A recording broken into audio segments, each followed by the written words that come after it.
ചെറിയ ചില കാര്യങ്ങൾ പോലും ആസ്വദിച്ച് ജീവിക്കണമെന്ന് എന്നെ പഠിപ്പിച്ചത് എൻ്റെ അനുഭവങ്ങൾ തന്നെയാണ് കേട്ടോ. ഒറ്റൊരു ലൈഫല്ലേ ഉള്ളൂ.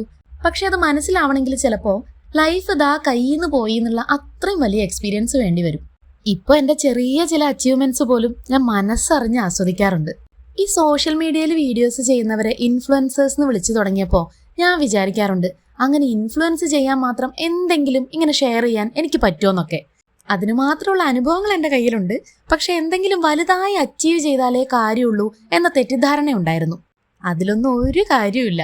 എന്താന്നോ, നമുക്ക് വലിയ കാര്യമായിട്ട് തോന്നുന്നതൊന്നും മറ്റുള്ളവർക്ക് അതേ അളവിൽ തോന്നണമെന്നില്ല. എൻ്റെ കരിയറിനെ മറ്റൊരു വഴിക്ക് വഴിതിരിച്ചു വിടാൻ ഞാൻ എടുത്ത എഫേർട്ടും അതിൻ്റെ പിന്നിലെ സാക്രിഫൈസസും ഒക്കെ ഉണ്ടല്ലോ, അതൊക്കെ ചേർത്തല്ലേ ആ ഒരു റിസൾട്ട് ഞാൻ ആസ്വദിക്കുന്നത്. പക്ഷെ ആ വഴികളൊന്നും കാണാത്തവർക്ക് ഇതൊക്കെ നിസ്സാരം. അങ്ങനെ ആവുമ്പോൾ എന്താ ചെയ്യുക?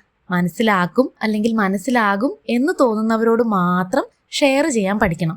അല്ലെങ്കിലേ ആർജിച്ച് വെച്ച പോസിറ്റീവ് എനർജിയും കൂടി നെഗറ്റീവ് എനർജിയായി പോകും.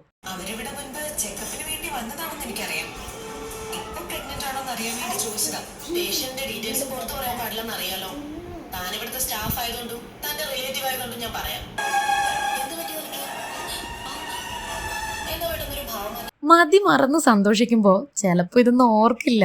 എന്നാലും എനിക്ക് കിട്ടിയ ഈ ചെറിയൊരവസരം വലിയൊരു സന്തോഷം തന്നെയാണ്.